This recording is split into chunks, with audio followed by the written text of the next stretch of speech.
সরকার নির্ধারিত দামে মিলছে না এলপি গ্যাস। ডিলার, বিক্রেতা আর পাম্পগুলো নির্ধারিত দামে এলপিজি ও অটো গ্যাস পাচ্ছে না। খুচরা পর্যায়ে সরকার নির্ধারিত দামের চাইতে সিলিন্ডার প্রতি 50 টাকা থেকে 270 টাকা বেশিতে বিক্রি হচ্ছে এলপিজি।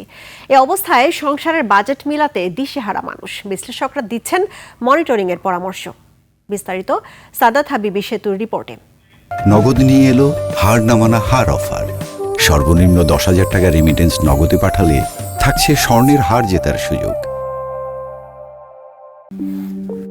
পরিসংখ্যান বলছে পাইপলাইনের গ্যাস ব্যবহার করে মাত্র 6% মানুষ। বিপরীতে 60 লাখ মানুষের জীবনযাত্রায় বেড়েছে এলপি গ্যাসের ব্যবহার। আর দেশে ব্যবহৃত মোট এলপিজির প্রায় 80%ই গৃহস্থালী বা রান্নার কাজে ব্যবহৃত হয়। এমনই একজন ব্যবহারকারী খুরশিদা কায়সার। এলপিজি গ্যাসের দাম বৃদ্ধির ধাক্কা এখন ঘরে ঘরে। ঈদের আগেও সরকার নির্ধারিত দামের থেকে প্রায় 600 থেকে 700 টাকা বেশিতে গ্যাস কিনেছেন।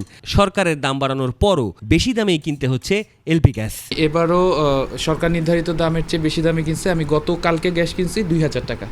ভোক্তা পর্যায়ে বেসরকারি খাতের তরলকৃত পেট্রোলিয়াম গ্যাস এলপিজির দাম এপ্রিলে কেজিতে বেড়েছে 32 টাকা 30 পয়সা। 1341 টাকার সিলিন্ডারের নতুন দাম এখন 1728 টাকা।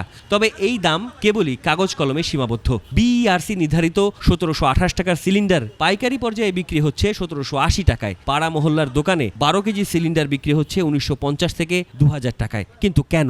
1798 টাকা কিনা আর 100 টাকা ডেলিভারি চার্জ, মোট 1900 টাকা। রেগুলারলি গ্যাস পাই না, প্ল্যান্টে মাল থাকে না, কখনো এগুলোকেশন থাকে না, দৈনিক আমাদের গাড়ি দৈনিক আসে না। নিত্যপণ্যের ঊর্ধ্বগতির এই বাজারে এলপিজি গ্যাসের এমন অস্বাভাবিক দাম বৃদ্ধি মরার উপর খাঁড়ার ঘা হয়ে দাঁড়িয়েছে। এখন যে অবস্থা চলতেছে, মরার উপর খাড়ার ঘা। বাসা বাড়িতে মনে করেন যে এলপিজি নিয়ে একটা সমস্যা আছে, বাণিজ্যিক ভবন নিয়ে আমরা ডিজেলের সমস্যাতে আছি। চার দাম তো 10 টাকার উপরে বেচা যায় না, কাস্টমার তো খাইতে পারে না।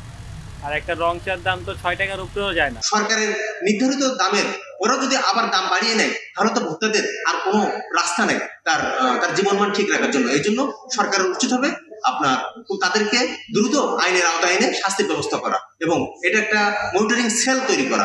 এলপিজির দাম বৃদ্ধির আঁচ লেগেছে যাতায়াতে। অটো গ্যাসের দাম লিটারে 18 টাকার বেশি বাড়ায় বিপাকে ভোক্তারা। পাম্পগুলোর দাবি তারাও চাহিদার সমান অটো গ্যাস পাচ্ছেন না।